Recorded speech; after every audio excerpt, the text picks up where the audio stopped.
සුබ දවසක් ඔයාලා හැමෝටම. ඉතින් ලස්සන දවසක අපි ඔයාලව එක්ක යන්න හදන්නේ අපේ නෝවේ රෝඩ් ට්‍රිප් එකේ ලොෆෝතන් වල ගෙවුණු දෙවෙනි දවස කොයි වගේද කියලා පෙන්වන්න.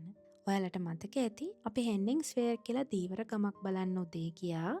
දැන් අපි යන්න හදන්නේ ඊටත් වඩා ලස්සන තවත් පුංචි ගමක් බලන්න යන්න. හැබැයි ඊට කලින් අතරමඟදී තවත් දෙයක් බලන්න තියෙනවා අපිට. ඔව්, අපි මේ යන්නේ වයිකින්ස් ලව බලන්න.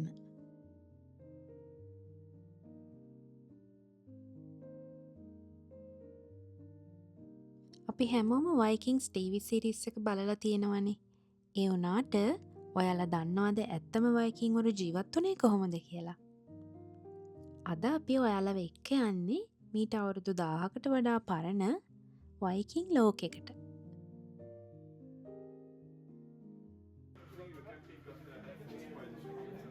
මේ වයිකින් මියුසියම් එකේ පැති දෙකක් තියෙනවා.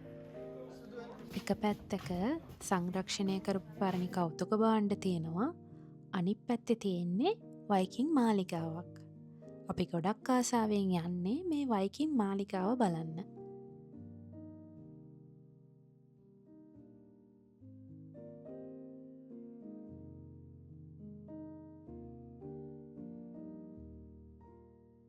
වයිකින් මාලිගාවට යන පාර තියෙන්නේ කඳුවලිනුයි වගාබිම් වලිනුයි වට වෙලා. සමයකේදී මෙතනට ගියොත් නම් ඇත්තම ඇත්ත වයිකින් නැවක නැගලා වතුරේ රවුමක් යන්නත් පුළුවන්. අපිට අද වෙලාව මදි නිසා අපි එතනට නම් ගියේ නෑ. අපි කෙලින්ම මාලිගාව බලන්න තමයි ගියේ.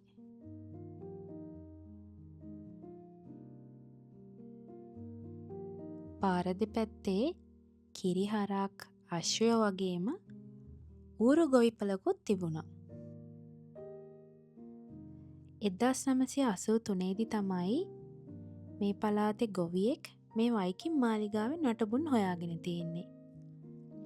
ඊට පස්සේ මීටර් 83ක් දිග මේ විශාල මන්දිරේ එදා තිබුණ විදිහටම නැවත නිර්මාණය කරලා තියෙනවා. මේක තමයි දැනට ලෝකේ තියෙන දිගම වයිකින් ගොඩනැගිල්ල.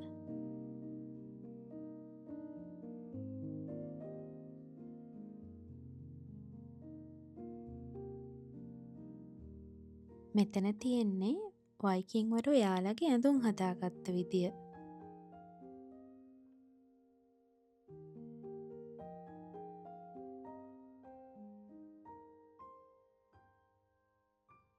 මේ එල්ලලා තියෙන්නේ එයාලා ඇඳුම් විදියට පාවිච්චි කරපු සත්තුන්ගේ හම්, එයාලා දාපු සපත්තු.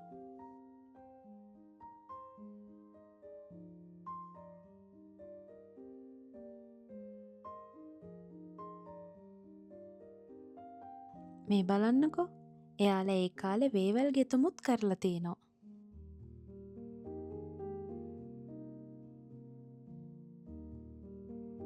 මේක බලන්න එන අයට වයිකින් වරු වගේ ඇඳගෙන වයිකින් ආයුධත් එක්ක ෆොටෝ ගන්නත් පුළුවන්.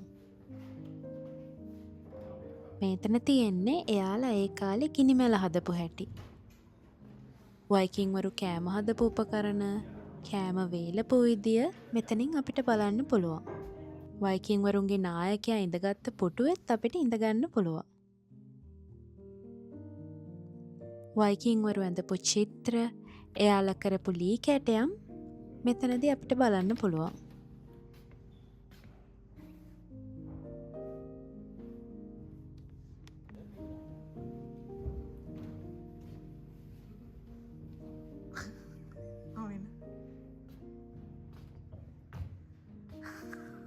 අපි මුලින් කියපු ලස්සනම ලස්සන ගම බලන්න යන්න අපිට වෙලා මදි වෙන නිසා අපි වයිකින් මියුසියම් එකේ ගොඩක් වෙලා ගත කරේ නැහැ. ඔයාලත් නොයාවතින් වයිකින්ස්ලව හම්බ වෙන්න යන්න අමතක කරන්න එපා.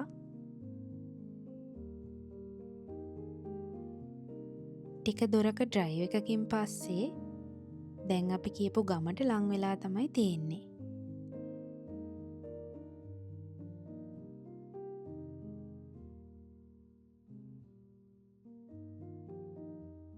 අපි ඉන්ස්ටග්‍රෑම් වල සඟරාවල කවරවල වගේ නිතරම දකින නෝවේවල ලස්සන ලෑන්ස්කේප් පින්තූරයක් තියෙනවා. අපි අද මේ ඇවිත් ඉන්නේ ඒ පින්තූරේ තියෙන ඇත්තම තැනට. මේක තමයි රේන් කියන ගම. මේ ගම හැදිලා තියෙන්නේ මූද මැද තියෙන දූපත් පොකුරක් පාලම් වලින් යා කරලා. මිනිස්සු 300ක් වගේ ජීවත් වෙන පුංචි ගමක් වුණාට මේ ගමේ ලස්සන නම් කියලා නිම කරන්න බෑ.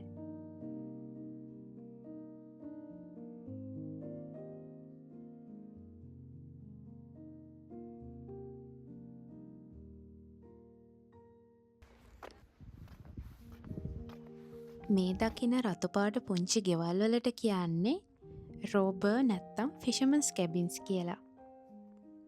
ඉස්සර නම් ලොෆෝතන් මුහුදේ මාළු අල්ලන්න ආපු දීවරයෝ తాවකාලිකව නැවතිලා තියෙන්නේ මේ ගෙවල් වල. හැබැයි අද වෙනකොට නම් මේවා සංචාරකයන්ට නවතින්න පුළුවන් විදිහට ලක්ෂරි බුතික් විදිහට හදලා තියෙනවා. රේන් විලේජ් එක ප්‍රසිද්ධ වෙලා තියෙන තවත් හේතුවක් තමයි මේ ඈතින් පේන රේන් බ්‍රින්ගෙන් කියන කන්ද. ඔයාලා හයිකින් කරන්න කැමති කෙනෙක් නම් අනිවාර්යෙන්ම යන්න ඕන හයික් එකක් තමයි මේක. හැබැයි අනිත් ඒවාට වඩා ටිකක් අමාරුයි කියලා තමයි නැගපු අය කියන්නේ. ඒකට හේතුව තමයි කන්දේ උස මීටර් 448ක් වුණාට මුදුනට යන්න කළු ගලෙන් හදපු පඩි 1500කට වඩා නගින්න සිද්ධ වෙනවා. කොච්චර අමාරු වුණත් උඩට නැග්ගම පේන දර්ශනය හුඟක් ලස්සනයි කියලා තමයි නැගපු අය කියන්නේ.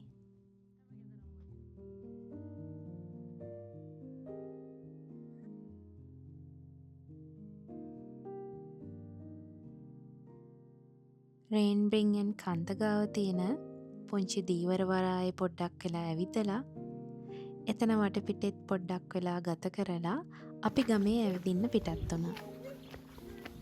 හරිම ලස්සන නිස්කලංක ගමක් මේක. මේ වගේ ලස්සන තැනක හැමදාම ඉන්න තියෙනවා නම් කියලා අපිට හිතුණා.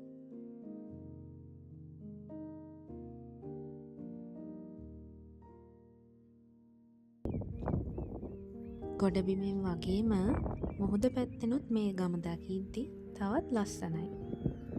කැමතිනම් කායක් බොට්ටුවක් කොලියට අරගෙන මුහුද මැත්තට උනත් යන්න පුළුවන්. එහෙම නැත්තම් රේන් තොටුපලින් යන පුංචි ෆෙරි බෝට්ටුවක නැගලා බියුන්ස් කියන ලස්සන බීච් එකට යන්නත් පුළුවන්.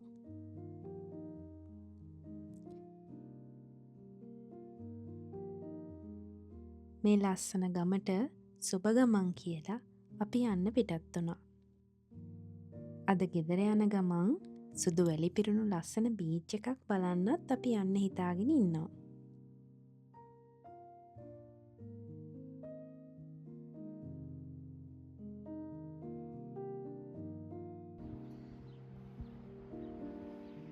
අපි රැම්බර්ග් කියන බීච් එකට එද්දී වෙලාව රෑ 11ටත් කිට්ටුයි.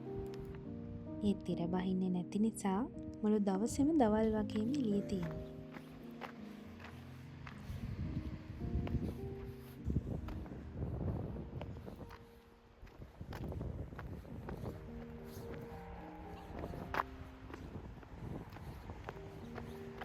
රත්තරන් පාටට ඉරේ එළිය වැටිලා අහස දිලිසෙද්දී ලානිල් පාට වතුර තියෙන මුහුදක් ළඟ සුදු වැලි තලාවේ ඉඳගෙන ඈත බලාගෙන ඉන්න එක හරිම ලස්සන හැඟීමක්.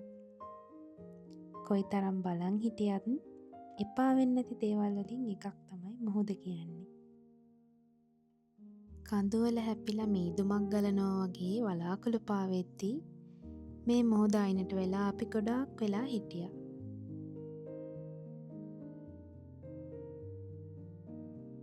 රැලි වෙරළේ හැපෙන හඬට ලිහිණියන්ගේ හඬත් එකතු වුණාම ඒක කනට සංගීතයක් වගේ. හෙට දවසේ තවත් දිග ගමනක් යන්න තියෙන නිසා දුකෙන් වුණත් අපි මෙතනින් පිටත් වුණා.